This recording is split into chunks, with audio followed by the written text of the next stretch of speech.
começar a vacinação aqui no bairro do Betel, comunidade Portelinha.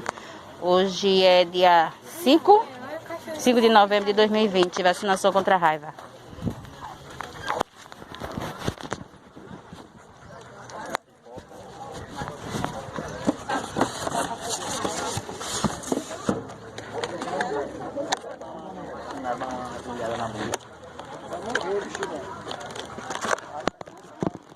Você tá babando muito isso aí.